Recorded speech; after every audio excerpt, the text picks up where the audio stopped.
Hello, everyone. Today we're going to be talking about email marketing and how to send your emails like a pro for your interior design and home remodeling business. So before we start, you should download this workbook, which you can get at kabms.com/2021 email workbook. And that's going to have all of the overview that we talk about today. So what we're going to cover is tips to launch your first email campaign, what to send in your emails, how often you should be sending emails out, how to get good open rates, and email marketing mistakes to avoid. All right, let's get started. So who am I and why should you listen to me today? My name is Jason Lockhart and I'm the owner of Kitchen and Bath Marketing Solutions. We are a digital marketing agency that only works with home remodelers, interior designers, and residential architects. We are an NKBA industry partner. I'm a sales and marketing specialist for the NKBA. We provide CEUs for the NKBA, and we have a number of them on our website under the resource library.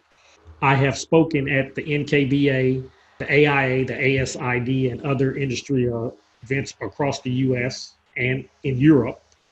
I have over 20 years practical experience in architecture and interior design, and I've taught at LSU, Louisiana State University School of Architecture and Interior Design, and also at Southern University School of Architecture. And I'm also the partner in the architecture firm Sonetics LLC, and we do commercial, mixed use, and school design. So we are not only digital marketers, but we work in the industry as well. And with all of that experience, I wrote a book, and I'm the author of The Complete Guide to Internet Marketing for the Kitchen and Bath Remodel Industry, which you can obtain either on Audible or on Amazon. While all that is happening, hopefully you downloaded the workbook so you can follow along. And this will be a helpful guide for you to complete either while we're in this webinar CEU session, or you can complete this on your own time as well. All right. But this is helpful for you to really master email marketing and be able to do it effectively. So number one, tips to launch your first email campaign. So before you start doing email marketing of any sort, you need to understand why you're doing it. So we understand most of you want to do it for either brand building ways or do it for lead generation. You just want to get your name out there and offer up helpful information. You want to build your email list, whatever that reason why is, you need to understand it, okay? So you need to ask yourself these questions. What are you trying to achieve by sending the emails? Like I said, is that to just grow your email list? Is that to build your brand? Is that to get more leads through email? Each of the reasons why will alter how you want to structure your email. Who are the recipients of your email? So are they clients? Are they potential prospects? Are they past clients? Is it industry partners, family and friends? So who exactly are these emails going to? And that's who's your audience. So by answering that, that's helping you define who your audience, because that's going to help tailor the message that you write in your emails. What do you want your readers to do after reading the emails? So that's the CTA, or as we call to action. So that's the acronym CTA. So what is your CTA? What do you want them to do afterwards? Do you want them to sign up for a course that you may have? Do you want them to subscribe to either a YouTube link or a program that you have? You may have a training program that you want them to sign up for. You may want them to head to your website and find out more information about what you offer. You may want to sign them up as a client. So what is it that you want the reader to do after they have seen your email? And that's is going to help you structure the emails and how they should be. Metrics. How will you be tracking your success, and which metrics are you going to look at? Are you going to look at just the open rates? Are you going to look at the time they read the email? Are you going to look at how many clicks or what they clicked on? What are the metrics that you're going to measure to define success of your email marketing campaign? So understanding your reason why will help you develop emails that will be opened and that will hit the right audience as well. Next, you want to choose a reliable email marketing provider. Okay, so there's a lot of them out there, but you want to choose one that helps you create, send, automate, manage, and track the process. Now, like I said, there's a lot of them out there. MailChimp is one of the more popular ones, but you have Constant Contact, Aweber, Drip, Active Campaign, Get Response, MailJet, Sendinblue, and there are some other ones in your workbook. But each of them have their own different features and costs. Some of them are free to start until you reach a certain amount of email subscribers or until your list hits a certain amount. Some of them, you have a fee right at the start of the email program. So it just depends on the email service provider and what you're looking to accomplish. So look at the features. Don't just look at the price, because sometimes you may pay higher for a feature that you really need as opposed to using either free service or a low cost service that does not have everything you need to actually get your message across. So make sure you head back to what we talked about when you define your reason why and what you're doing the emails for and who the end user or who the reader is that you're trying to reach. So that'll help you define what the features you need to have, and that'll help you choose the right email service provider. Okay. Developing your email list.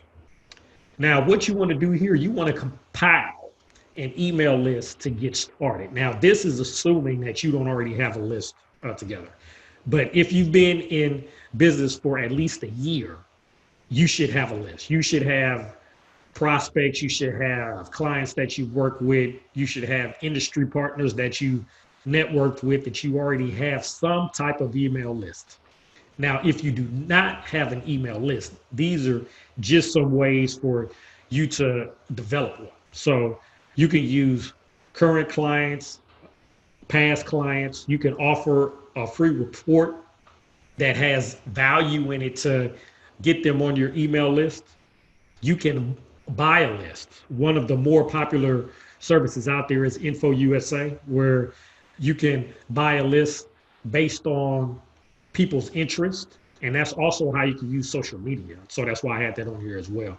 Social media to develop a list through paid ads. So if you was to use Facebook or LinkedIn, you could type in interest in terms of design, interior design, home remodeling, and then you could get a list of people in your area, and then you could get emails that way. So, but you want to make sure, however you develop your email, that you have an opt-in form on your website. So whatever email service provider you use, make sure you develop an opt-in form. And it also has an option to opt out, which we're going to talk about in just a minute. But with the email service provider, you want to create the opt-in form to match your branding. So you want to use your logo, your color scheme. You want to use your type font. So as you put that on your website, it matches everything else you have. And that's a part of the branding that you want to do with this email opt-in form. Okay. So understanding the legal requirements. Now, this is what I had just talked about. Once you have the email opt-in list, you want to make sure that with every email newsletter that you send out or every email that you send out, that they have the option to opt out. Okay. So you want to let people know that they are on your email list. So you want to send out a welcome email, just reminding them that they're on your list because they may have signed up by accident. By sending a welcome email, they can immediately unsubscribe if they filled in their information by accident or if someone else filled in their information. Because a lot of the times you may have people that want to get a free report or free information, they put in a fake email. That fake email can be a real email for somebody else, and they get your email not having opted in, and then they classify you as spam. So make sure you send out that welcome email. So if they opted in by accident or if somebody else opted in on their behalf without them knowing, they can opt out immediately. Get people's permission to add them to your email list. So you want to do a double opt-in where they put their email in, they put their email address in, then a welcome email is emailed to them where they have to then click to say that they are subscribing to your email list. So that's a double opt-in. So they put their email in, then an email is sent to them to actually approve that they are on your email list. So that way you have less chance of spam happening that way. And as I said, for every email, you want to have an opt-out. You want to have an opt-out in every email to make sure that if at any point in the future anybody wants to opt out, they have that option to do so. So I'm sure we're all in a lot of, we all get a lot of emails. And I know I'm a part of a lot of email lists, and there are times I just have to unsubscribe because I just get too many emails. So you want to have that option to have the opt-out on every email so people can unsubscribe from your list. What to send in your email.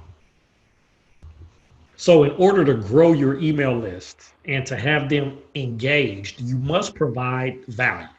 Because if you do not provide value, you're going to actually have people opt out or unsubscribe. So we have an interior designer that we worked with, and she was not a fan of email marketing. She did email marketing on her own for, I'll say, about 2 or 3 years with no success. She had a big list to start, but then over time, it dwindled to almost nothing. When we took it over, we found out that most of the emails she sent out was self-promotion. So most of it, and she's an award-winning designer, and she has a lot of information to show, but it was always about me and never about the end user or the reader. So you want to make sure that you use the 80-20 rule, where you do 80% value, 20% self-promotion. What we did is once we found out how she was organizing it and we took over her email marketing, we restructured it where it was 80% value, 20% self-promotion. Over time, we built up her email list, built it back up because now as the reader was opening the email, they were actually seeing value, information that they wanted to hear about, they wanted to know. They were opening it more, so she was seeing her open rate go higher. She was seeing her click rate go higher. She was seeing more people being added to her emails because others that were readers that was on her email list were actually sharing her emails with others that were opting in. So she saw her email list grow, open rates grow, click rates grow. And after about 6 to 8 months, she had her first sale. And then every month for 6 months after that, she had a sale every month. And it was not always the reader. A lot of the times it was the reader opening the email and they had a neighbor that was interested in one of the offers that she may have had in the email or one of the stories that she talked about that had a light bulb go off in their head or reminded them of something that their neighbor or friend or coworker talked about that they mentioned to them. And then they reached out to her and she made a sale. So a lot of the times the email is not about making a direct sale with the reader, but it's helping you stay top of mind with the reader. So if and when they come in contact with neighbors, co-workers, friends, family, that need help in design or remodeling, you are one of the first people that they think about because you're always consistently sending out these emails. So, ways that you can do the 80% value. So, home remodeling tips and tricks are one of the best ways we've seen that offer a lot of value. HGTV, a lot of those networks are huge. YouTube, a lot of people click on there to find how-to videos, and they want to know tips and tricks on how to enhance their space. So you can have links to your articles where you explain more information in your blogs. You can have videos of what you do or what you did in a project. Those you want to reference those projects here. You can use industry and or supplier information. So a lot of the vendors that you use, you can talk about their products and how they're helpful, how to clean them. So one of our designers has an email newsletter where each month she highlights a specific product that she uses in her designs, and she shows how to clean and maintain and keep that product up to date. So that's a way just to use vendor and industry and supplier information. Stories you learn from projects that can help homeowners. One of the best things you can do is tell stories. People will remember the stories that you tell. So you can tell of how you did a remodel or a design project and how you learned from that and how that may help the homeowner and how there may be some how-to or remodel tricks within there that you learn from a project that you worked on that may help the homeowner. And that's what you can talk about in your 80% value. Okay. So these are some of the things. This is not a whole list, but these are some of the topics or ideas that you could talk about in your email. So for that 20%, for the 20% self-promotion, what you want to do here, you want to show your work by telling a story and educate or entice others to learn more. So you want to drive people, you want to drive traffic to your website or blog. But you want to have the 20% self-promotion in a way that it ties back into that 80% value I talked about up above. So you can use that by, if you won an award, industry award, either from the NKBA, ASID, or one of the other organizations, you can explain how that project helped the homeowner or what the homeowner or what you learned from that process that ties back into that 80% value. So it's not being seen as just me, but how you can help out the homeowner as well. Okay. Offer a coupon or some type of special that is happening with your vendors. So you may have type of marble countertop that is on sale for the month of March. Or you may have a certain type of lighting that is hot right now that one of your vendors has an overabundance of it. They're trying to get out the door. So they may be able to get a lot of lighting for cheap. So whatever those specials are or those coupons are, it could be a win-win for you and for your vendor as well. And that can help you with cross promotion. Okay.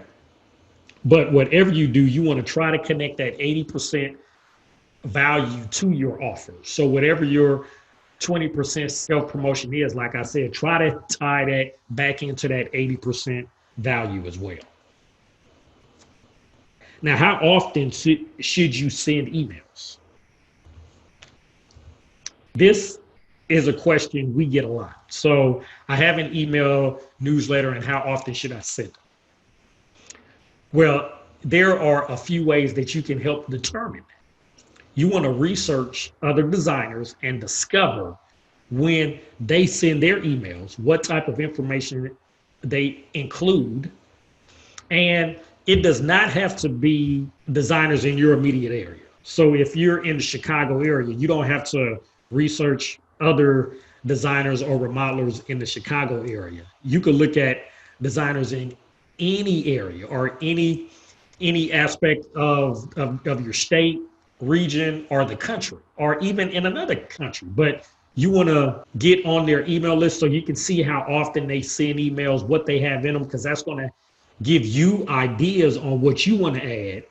And it'll also help you see like how often, when are they sending the emails? Is it a Monday afternoon? Is it a Monday evening? Is it a Wednesday morning?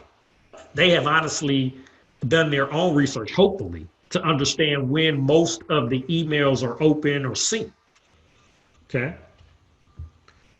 Join industry email list. So this is another way where you have your vendors and you have your manufacturers that you work with. Join their list because they hopefully also have email lists, especially the vendors and the manufacturers at the national level. They more than likely 9 times out of 10 have an email list. If you want to join their email list, see what they're talking about, what they're promoting, because what they promote, that can be an aspect of your 20% that where I had talked about the cross promotion. Get on their list to understand what's happening. And this is only if you are new to email marketing. If you are doing emails now, you can actually look at the analytics, and we're going to talk about later on how you can look into that and understand what's happening and find out when is the best time to send out your emails. As you build up credibility with your email list, what will happen is that with the email service provider that you have, you're going to have analytics on there that you can look at, and that's going to tell you when are your readers opening your email. When are they clicking on the links? How long are they on the page? How long do they stay in the email to read it? Are they on it for just a minute? Are they on it for 6 minutes? So if they're on it for, a couple minutes, that means they're actually reading your information. If they're clicking on it, where are they? What link are they clicking on, and where are they going? Are they going to your website? Are they going to, a YouTube video that you have? Are they going to one of your vendor sites? Are they going to the promotion that you have? So that'll tell you if you see a pattern happening. That'll let you know, okay, in future emails, I need to gear more towards XYZ. I need to have more links here. I need to have more information here. And then you're also understanding when and on what day they're opening the email. So now you can start to tailor when you send your emails and when on what day and time is sent by the analytics, by you looking at the email service provider at their information and their stats to help you determine the best time to send. How to get good email open rates. All right. First, you want to write a good clickable subject line. The subject line is the first thing the reader sees. That is going to tell them who is it from and what this email is about. So you want to be creative here. You want to keep it short, to the point. You want to use power words that inspire the recipient or the reader to act and to actually open the email. Here are just a few subject line analysis sites that you can use. So OmniSend, Touchstone, Test Subject, Email Spam Tester, Subject Line, Spam Checker. There are other sites that I have in the workbook, but these are some of the tools that you can use to check the subject header to see how likely it is to go to spam, how likely it is for people to open it, how likely it is for people to ignore it. So it hands you a score. And some of these tools are free, other you have paid options, but make sure you use one of these just to test out what you're doing. And this should not take you a long time at all. It should only take you just to look at the email header about a minute, just to click on it on one of these sites, import your email header and see what is the score, and it'll also offer suggestions on what you can do to optimize it so you can get better open rates. So you want to make sure that you check this, because if you have a good clickable subject line, then they're going to open the email. You want to be very creative with the preview text. So the preview text, as you can see here, that's the area right below the subject line that in a lot of email inboxes, they can see just a little bit about the email, not everything, but they can see usually the first 75 characters of the email. So you want to try within that first 75 characters, entice the reader to want to open and learn more about what is that all about. So within that 75 character limit, you want to entice them to open the email. So use a question or use something that's going to entice them to open. Think about yourself. What would make you want to open up that email? Would it be a design tip right at the start? Would it be a question?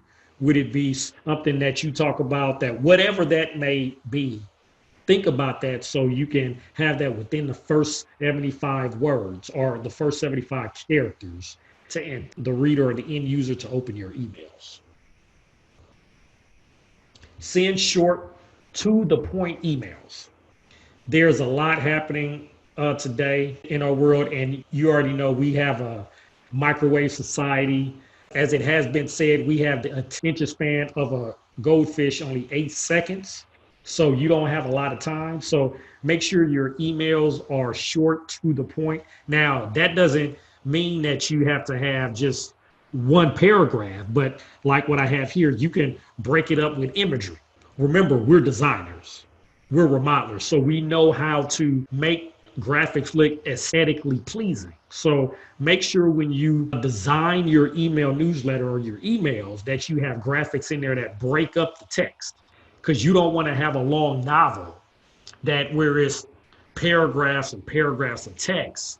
You may have a paragraph behind that. You may have a lot of images that explain, that show what you're actually talking about in the text, and then have some more text, but you want to break it up so you can have it visually stimulating and entice your end users or your readers to want to know more and read more. And you don't want to have all the information in the email. Like I said, if you have a blog, you want to either have a blog or have information on your website that you draw the traffic back to your website or to your blog. So you can have, so if you have a long article on how to enhance lighting in your bedroom, or how to enhance lighting in your kitchen, or whatever that may be, you may have a snippet of that in the newsletter, but you have the highlights to entice them to click on that to read the actual blog on your website. And by making it visually stimulating, it also encourages them, so when they get your emails, they're actually looking forward to it. Make sure that when you design your email, it ties back into your branding. So that means whatever you have for your color scheme, your logos, whatever your branding is for your site, you need to tie that back into your email. So everywhere you have your information out there, they know it's you as the designer or the remodeler. Next, you want to do A/B testing. So what this is all about, you want to look at different versions of the email subject line, of the content, of the images, and then you want to test it. So when you write an article or an email, and you have an article on your website or a blog article that you wrote about remodeling or design, you may take a snippet of that and then use one image in one email, one image in another email.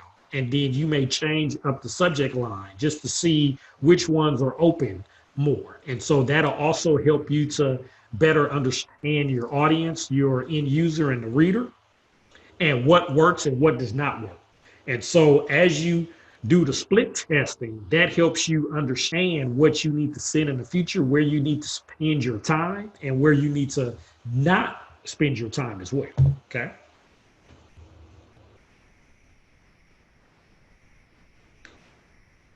Next, you want to personalize your emails. And what I mean by that, as your email list grows, you want to segment your list, because the more personalized your emails are, the better emotional connection you will have with your audience, the more they will open your emails because they will feel like you were talking to them and not everyone. Because remember, when you market to everyone, you're actually marketing to no one. So the more personalized your emails are, the better it is for your open rates, for your click-through rates, and for your audience. At the start, we know it's going to be hard to segment your list because you're beginning and then you don't really understand all of the analytics, when they're opening, what they're clicking on. What you want to also do, in all of the email service providers, they have a short code where you can have their name or you can have their company name or whatever. And so that's where you can have the recipient's name or the reader's name. So that's a way for you to also personalize your list, is by having their name, because they're more apt to open it in that 75 words. If they're able to see their name, they're more apt to open it than if it's just a general hello all. If it's hello John, hello Jane, they're more apt to open that email.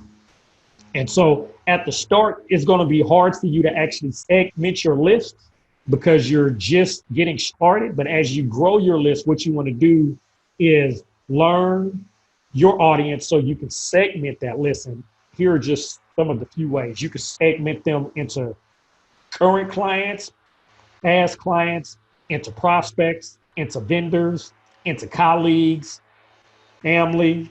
So as your list grows, you want to be able to segment the list to send one email to one group and one email to another group, because that way you can personalize the email to that group so they're more apt to open the email and look at what you have to say and click on it.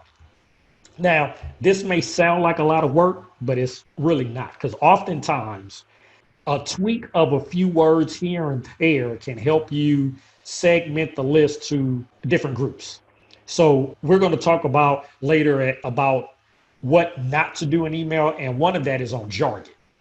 But if you segment your list the right way, for current clients, you just may want to write general. You just may want to write in normal talk to have them understand. But you can use that same topic, that same conversation, and add in industry jargon, add in designer terms, add in remodeling terms that industry professionals and vendors understand that the general public may not understand. So that's a way just to do a few changes here and there to change up the email, but it's aimed at the specific audience. And we actually have a client that she does email marketing on her own, and we just consult with her and help her. But we showed her how she could develop an email in about a half hour. She could develop all of the content and the images in a half hour, and then in about 15 minutes, rework that same email by changing up words here and there for the different audiences. And so in all, it may take her 45 minutes to an hour once a month, and she sends out her email newsletter once a month. So it takes her in between 45 minutes to an hour to alter that email and send it out. So it's not a lot of time if you segment your list, but by segmenting your list, you can then personalize the message. And by personalize it, you have more of a chance of the reader opening your email and hearing what you have to say and then clicking on what you have to offer. So amongst everything that we've talked about, the one thing you want to make sure is that you are consistent.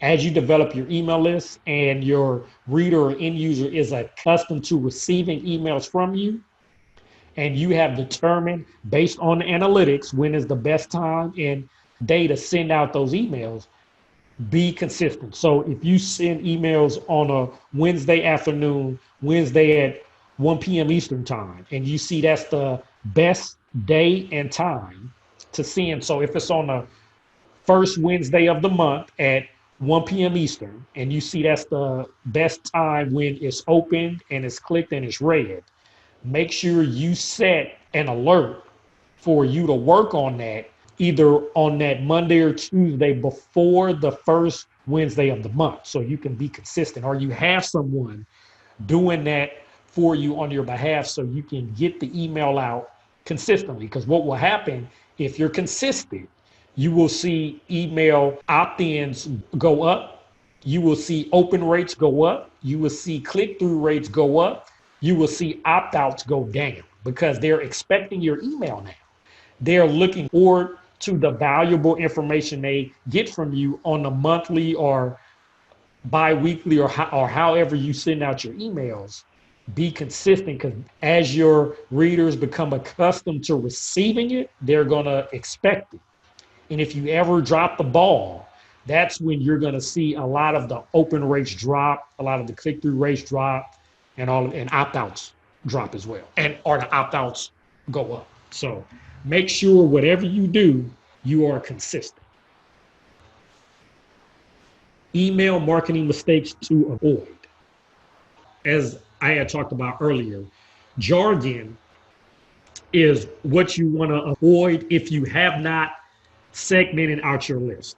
Now, if you have segmented out your list for the industry professionals and for your colleagues, you can use the designer or remodel jargon. But for any of the readers or end users that are not in the industry, do not use jargon.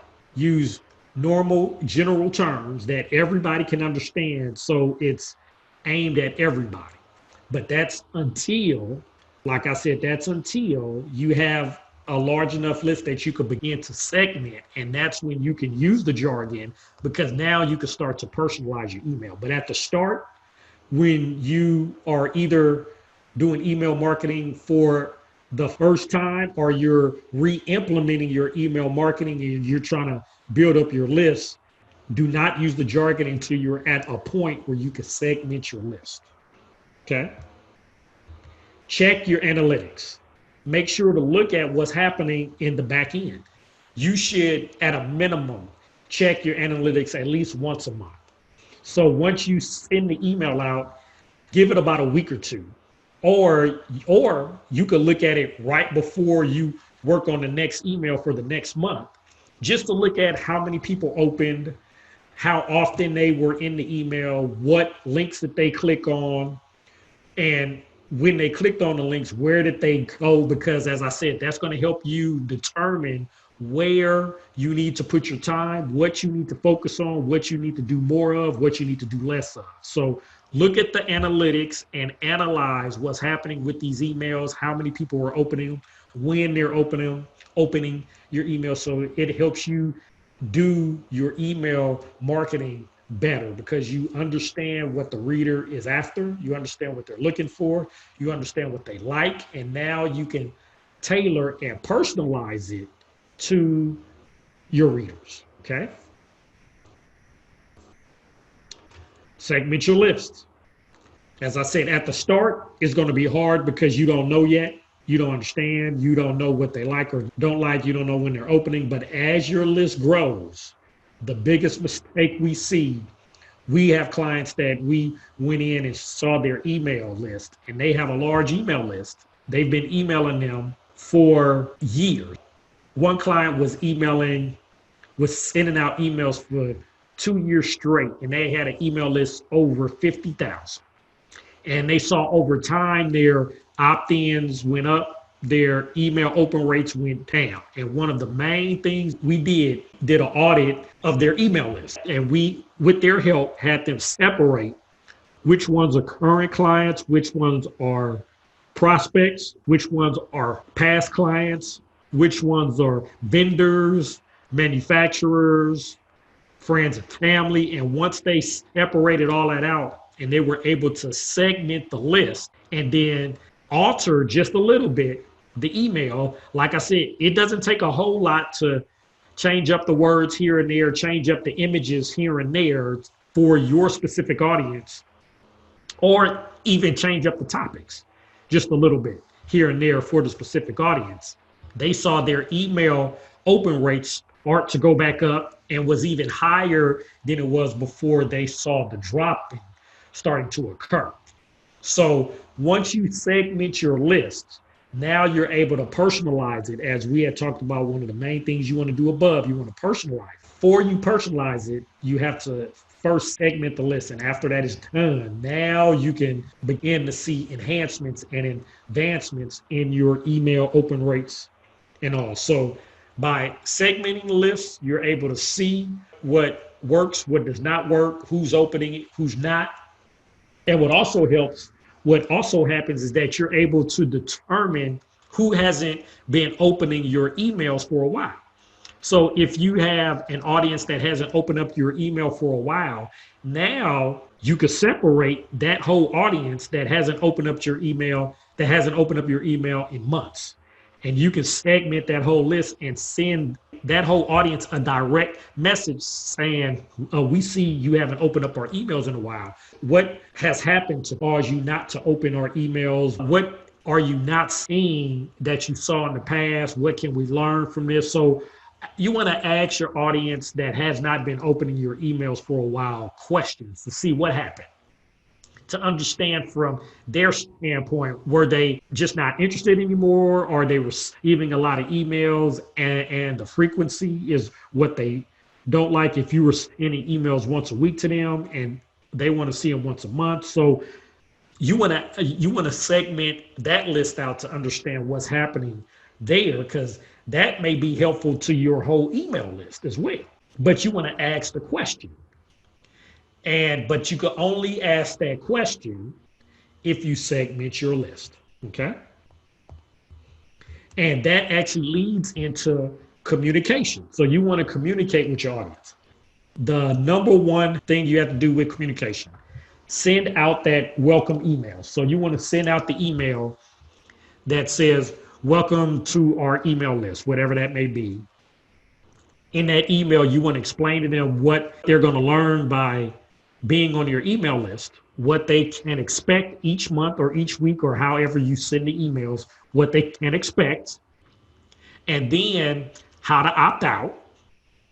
But also that opens up that line of communication. And you want to also have in there that every now and then you're going to reach out to them just to get their thoughts and their opinion on what value that they're getting from your email or value that they would like to get that they're not seeing. So after you have built up your list, after a couple months, you want to send out a second email to your whole list and ask them, okay, so I've been sending out these emails for a while. What value have you gained? What do you like? What do you not like? And you can ask them a few questions. You don't have to ask them a lot, but you can ask them what do they like? What do they not like? What would they like to see more of? What would they like to see less of? So that's really all you really need to ask. And let them answer. And you want to compile those answers because that's going to be a lot of good, invaluable information that helps you determine how you need to alter the emails in the future and what you need to send, how you need to segment your list, because you may receive from half of your list that they're not really happy with the images, but you may not hear that from the others. You may hear from some, I don't like how you talk about these remodeling tips, or I may want you to talk more about XYZ. And so you may hear that from a part of your list, but then another part of your list may talk about something else. So that right there is helping you to determine how you need to segment your list, because now you're having that open communication and they now see that you care what they think about. And so when they see you care, read more of what you have to say, because when they see you make those changes, they're going to be like, oh, they're actually listening to what I have to say and they value my opinion. I'm going to support them even more. I'm going to look more out for them when I see either a friend, family, colleague that has an issue or they need a design or remodel. I'm going to refer you because you listen and you provide me valuable information. And it's all about communication. So by opening up those lines of communication, that will help you in the long run. So now that we've went over all of this information, what are the email marketing action items that you're going to implement? What are the 3 initiatives you will implement in your email marketing campaign? Okay, you want to think about that. In your workbook, write down what those are. Like I said, within the workbook, there's actually more information in the workbook that is on the slides here, but look back at the other pages and see what are the things you can do now that if you do not have an email marketing list that you can do now to start your email list, or if you already have your list, what can you alter or tweak to enhance your email list? So once you have the three initiatives, now you want to ask yourself, who on your team or externally do you need to meet with to take action on the three initiatives? So that may be your office manager, or that may be one of your lead designers, or that may be one of your assistants, or that may be an intern. Whoever that is, write them here. Or if you're hiring an agency, you want to meet with your agency and go over all of these tips and all that we went over to say, are we implementing all of this? Or how can we change, or how can we tweak a little here and there to enhance what we do to get our open rates up, to enhance our email list, to grow our email list, to be more of a value provider to the marketplace. So you want to write these down. What are the initiatives, and who do you need to have to help you implement these initiatives? Here are your email marketing tips review. So this is just a quick overview, and you have this in your workbook on when to send, how often to send, best times. Consistency is key. Having your email marketing service provider, whoever that may be, make sure you have your client's permission, because you do not want to be a spammer. Because what can happen if you do not abide by the rules, you can get your email shut down. So make sure that you have a double opt-in, have opt-outs for every email. So if they want to opt out, they can. And then you want to look at, how can I provide value? The 80-20 rule. How can I do 80% value, 20% self-promotion? What can I do to give my reader or my end user more valuable information, so at the end of the day, they look forward to opening my email? That's what you want to ask yourself. What can I do to provide more valuable information, so at the end of the day, my reader is looking forward to opening my email? If you can answer that question, you're going to grow your email list. You're going to, over time, drive more traffic to your website and your blog. And over time, you're going to get sales. Because as I said with our client that I had talked about earlier, for 6 months straight, she had a sale every month. It was not always by the end user or the reader, but it was by being top of mind. You are right there when the reader or the end user either needs help for themselves, or if somebody they know needs help, they know who they can turn to. So what did we cover? We went over tips on how to launch your first email campaign. If you have not done your first email campaign, you have no excuse, because all you got to do is replay this webinar or look at your workbook, and we go over how you can launch your first email campaign.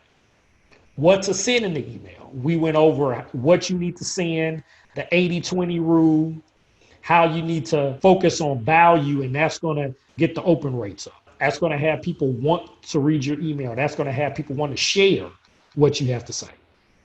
How often should you send the email? We had talked about that in terms of researching, the competition, researching manufacturers and vendors, how they get good open rates. We had talked about that. We had talked about, main thing, 80-20 rule. And then lastly, we had talked about the email marketing mistakes to avoid. What do you need to avoid in order to get your open rates up, your opt-ins down, and your click rate skyrocket? Review that. If you need any help at all, get in contact with us, okay? You can reach out to us by the number, the email, or the website on the screen.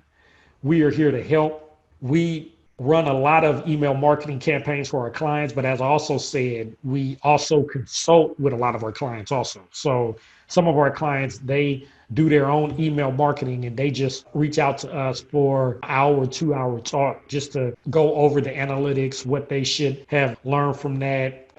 look at their emails to see how they can enhance what they're saying in terms of value, what else they can provide.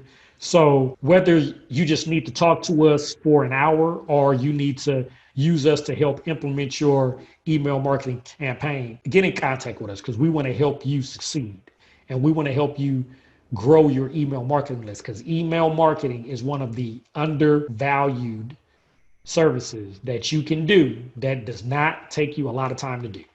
Honestly, like I said, we taught one of our clients to produce an email in an hour a month. They send out their email and they've grown their email list to over 10,000 in about 2 years, but they regularly get traffic to their site and get sales. And a lot of that is driven through the email newsletter and the email marketing that they're doing. So do not sleep on email marketing. It can be a game changer in your business long term.